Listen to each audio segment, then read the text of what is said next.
Good morning. Welcome to KG online platform. My self Gunjan year.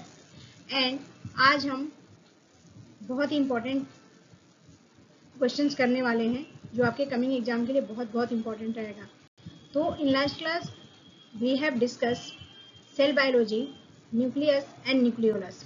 उससे related जितने fact थे, explanation थे, सब हमने बताया था और मैंने उसको डिटेल में एक्सप्लेन किया था. आज हम उसी टॉपिक के कुछ MCQ करेंगे और 1 लीनियर क्वेश्चंस करेंगे जो आपके CSIR नेट लाइफ साइंसेज दिसंबर 2025 के लिए बहुत बहुत इंपॉर्टेंट होने वाले हैं, क्योंकि लास्ट क्लास में जो मैंने लेक्चर पढ़ाया था उसी के बेसिस पे ये MCQ है. और ये जो MCQ है आपके CSIR नेट के एग्जाम के पैटर्न को ध्यान में रखते हुए बनाया गया है. तो आई होप इस सेशन में आप बहुत इंजॉय करेंगे. तो प्लीज़ वीडियो अच्छी लगे तो लाइक कीजिए, शेयर कीजिए, सब्सक्राइब कीजिए और कमेंट कीजिए. देन आपके पास कुछ डाउट्स है तो आप उसको भी कमेंट बॉक्स में लिख सकते हैं, अपनी क्वेरी को भी पूछ सकते हैं. सो विदाउट वेस्टिंग टाइम आज का हम ये सेशन स्टार्ट करते हैं और आई होप कि आप इसको बहुत अच्छे से इंजॉय करोगे जब इसको पूरे वीडियो को पूरे ध्यान से सुनोगे तब, क्योंकि एक दो क्वेश्चंस करने से कुछ ज़्यादा आदमी नॉलेज नहीं गेन कर पाता है. जब तक हम किसी चीज़ को थारूली नहीं कर सकेंगे तो उस चीज़ को करना क्या होगा, पॉसिबल नहीं होगा. सो प्लीज़ आप लोगों से एक हम्बल रिक्वेस्ट है कि आप पूरे वीडियो को देखिए, पूरे वीडियो को ध्यान से सुनिए. देन आपके पास कुछ डाउट्स है तो आप उसको कमेंट बॉक्स में लिख सकते हैं. सो विदाउट वेस्टिंग टाइम आज हम का ये सेशन हम स्टार्ट करते हैं. Let's start. तो इसमें जो क्वेश्चंस है वो न्यूक्लियस और न्यूक्लियोलस से रिलेटेड है और पूरे ही आपके CSIR नेट पैटर्न पे है. Which of the following is not a function of the nucleus. इसमें पूछ रहा है कि कौन सा ऐसा है जो न्यूक्लियस का फंक्शन नहीं है. यहाँ पे 4 ऑप्शन दिए गए हैं. ऑप्शन ए है DNA रेप्लिकेशन, ऑप्शन बी है प्रोटीन सिंथेसिस, ऑप्शन सी है RNA processing and option D है mRNA स्प्लाइसिंग. तो आपको पता है कि न्यूक्लियस का जो मेन फंक्शन है वो DNA को रिप्लिकेट करना, देन RNA प्रोसेसिंग करवाता है और मैसेंजर RNA का स्प्लाइसिंग करता है. लेकिन प्रोटीन की सिंथेसिस जो होती है वो न्यूक्लियोलस के द्वारा होती है. तो करेक्ट आंसर जो है ऑप्शन बी है. और यहाँ पे जो है प्रोटीन की सिंथेसिस नहीं होती है, प्रोटीन की सिंथेसिस न्यूक्लियोलस में होती है और RNA के द्वारा होती है. तो protein synthesis occur in the cytoplasm, that is the ribosome, not in the nucleus. Nucleus is involved in the DNA replication, RNA processing and messenger RNA splicing. So इसका एक्सप्लेनेशन है जो ऑलरेडी मैंने explain कर दिया है. Now moving to next question. आपका अगला question है the nucleolus is the site of. Nucleolus किसका साइट है? ऑप्शन ए है DNA रेप्लिकेशन, ऑप्शन बी है rRNA transcription and ribosome assembly, option C है ATP synthesis and option D है lipid metabolism. So correct answer जो है option B है rRNA transcription and ribosome assembly. Nucleus जो होता है rRNA transcription and ribosome assembly का साइट होता है. और आपको मैंने पहले ही बताया था कि जो प्रोटीन की सिंथेसिस होती है वो कहाँ होती है, न्यूक्लियोलस में होती है, न्यूक्लियोलस के साइटोप्लाज्म में होती है. So the nucleolus is responsible for RNA synthesis by RNA polymerase first and ribosome biogenesis. Now moving to next question. आपका अगला क्वेश्चन है which RNA polymerase transcribe 5S rRNA. कौन सा RNA पॉलीमरेज जो है 5S RNA को transcribe करता है? तो ऑप्शन ए है RNA polymerase first, option B RNA polymerase second, option C RNA polymerase third and option D है RNA polymerase fourth. So correct answer है RNA polymerase third. RNA polymerase third जो होता है वो 5S RNA की 5S RNA को transcribe करता है. तो हम RNA पॉलीमरेज 1 की बात करें तो 45S प्री RNA प्रोसीड करता है. RNA फर्स्ट और थर्ड जो होते हैं 5S RNA, tRNA and sRNA को ट्रांसक्राइब करता है. वहीं RNA पॉलीमरेज सेकेंड जो है mRNA, miRNA और snRNA को ट्रांसक्राइब करता है. सो बहुत बहुत इंपॉर्टेंट क्वेश्चन है. Now moving to next. आपका अगला क्वेश्चन है nuclear export of messenger RNA require. Nuclear export of messenger RNA require. Nuclear export जब होता है तो मैसेंजर RNA को क्या जरूरत पड़ती है?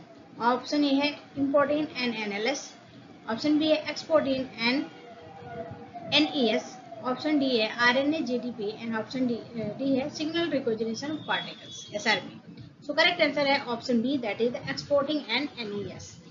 न्यूक्लियर एक्सपोर्ट का काम जो होता है एक्सपोर्टिंग और NES करता है। एक्सपोर्टिंग जो होता है न्यूक्लियर एक्सपोर्ट सिग्नल से बाइंड करता है और मैसेंजर RNA को ट्रांसपोर्ट करता है बाहर की तरफ। वही इंपॉर्टेंट जो होता है वो प्रोटीन को न्यूक्लियस के पास लेके जाता है और जिसको हम एनालाइज कहते हैं, न्यूक्लियर लोकलाइजेशन सिग्नल का काम करता है। RNA GTP जो होता है, RNA GTP not required the nucleus for directionality. ये जो है न्यूक्लियस के डायरेक्शन को डिसाइड करता है, कौन? RNA GTP। Now moving to next question. आपका अगला क्वेश्चन है, which protein is a major component of the nuclear lamina. अब इसमें पूछ रहा है कि कौन सा प्रोटीन है जो न्यूक्लियर लेमिना का मेजर कंपोनेंट है। ऑप्शन ए है ट्यूबुलिन, ऑप्शन बी है एक्टिन, ऑप्शन सी है लेमिन एंड ऑप्शन डी है keratin.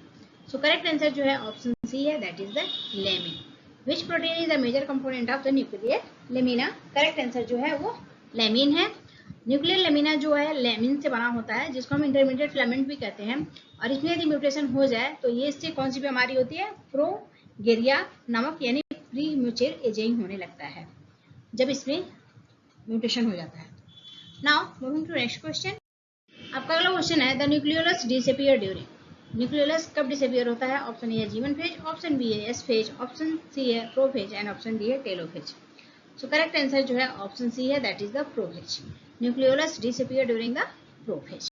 The nucleolus disassembles during prophase of mitosis and it reforms in telophores around the nuclear organizer region, जिसको हम कहते हैं NOR region। सो ये सारे क्वेश्चंस बहुत इंपॉर्टेंट है, please go through it. Now moving to next question. आपका अगला क्वेश्चन है, which of the following is the marker protein for the dense familiar component of the nucleus. इसमें कह रहा है कि कौन सा जो है मार्कर प्रोटीन के फॉर्म में वर्क करता है as a dense familiar component. Option A nucleophosmin, option B है फेब्रिलियन, ऑप्शन सी है RNA GDP and option D है histone H3। So correct answer जो है ऑप्शन बी है, that is the fibrillarin. Fibrillarin is a deck marker involve in the RNA processing. Fibrillarin जो होता है वो DFC मार्कर होता है जो RNA प्रोसेसिंग में इन्वॉल्व होता है। न्यूक्लियोफोसिम्स जो होता है B23 जो होता है ग्रेनुलर कंपोनेंट होते हैं जो GC के फॉर्म में मार्कर के फॉर्म में वर्क करता है। Now moving to next question. आपका अगला क्वेश्चन है, a disease caused by defective ribosome assembly due to the nuclear dysfunction is option A है अल्जाइमर, ऑप्शन बी है Diamond Blackfan anaemia, option C है cystic fibrosis and option D है Huntington disease. So correct answer जो है option B है, that is the Diamond Blackfan anaemia. Diamond Blackfan anaemia जो होता है राइबोसोमोपैथी होता है, जिसकी वजह से DNA वगैरह में कमी होती है। Link to mutation in ribosomal protein जैसे RPS19, RPLS और एटसेट्रा। यदि इसमें कोई म्यूटेशन होता है तो उसमें बहुत ज़्यादा म्यूटेशन होने के चांसेस होते हैं। Now moving to next question. आपका अगला क्वेश्चन है, एसिलेशन ओरिजिन से भी क्वेश्चन आपको आता ही है। So the nucleus is membrane bound. Nucleolus जो होता है मेम्ब्रेन बाउंड है। It is formed around the nuclear organiser region. तो इसमें कह रहा है, यहाँ पे स्टेटमेंट ऑप्शन दिया है, both A and R are true, R is the correct expression of A. Option B है, both A and R are true but R is does not explain A. Option C है, A is false but R is true and option D है, both A and R are false. So correct answer जो है option C है, that is the ए जो है false है। Nucleus में कोई मेम्ब्रेन नहीं होता है but it is formed on the nuclear organiser region. NOR से इसका फॉर्मेशन होता है। Nucleolus is not membrane bound, false and it formed around the NORs, that is the true. Now moving to next question। आपका अगला question जो है pointer के form में है और ये पार्ट बी के लिए बहुत इंपॉर्टेंट है। तो देखते हैं, विच RNA polymerase transcribe 45S pre RNA। सो करेक्ट आंसर जो है RNA पॉलीमरेज फर्स्ट जो है 45S प्री RNA को ट्रांसक्राइब करता है। Where is 5S RNA synthesise. अब पूछ रहा है कि 5S RNA की सिंथेसिस कहाँ होती है। तो करेक्ट आंसर जो है RNA polymerase third by outside of the nucleus. Nucleus के बाहर जो है RNA पॉलीमरेज थर्ड की सिंथेसिस होती है। What happened to the nucleolus during the mitosis. अब माइटोसिस के समय न्यूक्लियोलस का क्या काम होता है? It disassemble in prophase and reform in the cytoplasm. ये प्रोफेज में डिसेंबल हो जाते हैं, वहीं टेलोफेज में क्या होते हैं? रिफॉर्म हो जाते हैं। विच प्रोटीन इज ए के component of the nuclear lamina. अब कह रहा है कि कौन सा प्रोटीन जो होता है न्यूक्लियर लेमिना का की कंपोनेंट होता है। तो करेक्ट आंसर जो है वो है लेमिन्स। लेमिन्स में यदि म्यूटेशन हो जाए तो ये प्रोजेरिया डिजीज का फॉर्मेशन करता है। सो आई होप आपकी ये सेशन बहुत यूजफुल होने वाला है। अब हम इसके कुछ की फैक्ट्स हैं जो आपके कमिंग एग्जाम में पूछता है, देखते हैं क्या है। आप के टेकवेज फॉर CSIR नेट, न्यूक्लियोलस जो होता है आरएनए की सिंथेसिस और राइबोसोम की असेंबली करता है। वहीं पे आरएनए पॉलीमरेज फर्स्ट जो होता है 45S प्री आरएनए की सिंथेसिस करता है, proceed into 18S 5.8S to 28S RNA.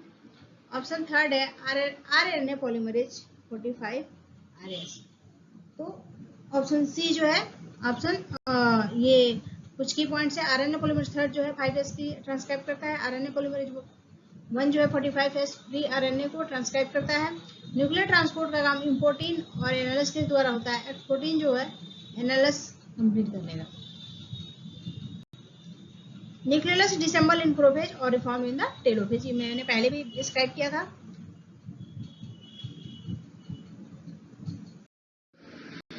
आज हमने कुछ इंपॉर्टेंट क्वेश्चंस देखे जो आपके कमिंग एग्जाम के लिए CSIR नेट दिसंबर 2025 के लिए बहुत इंपॉर्टेंट है।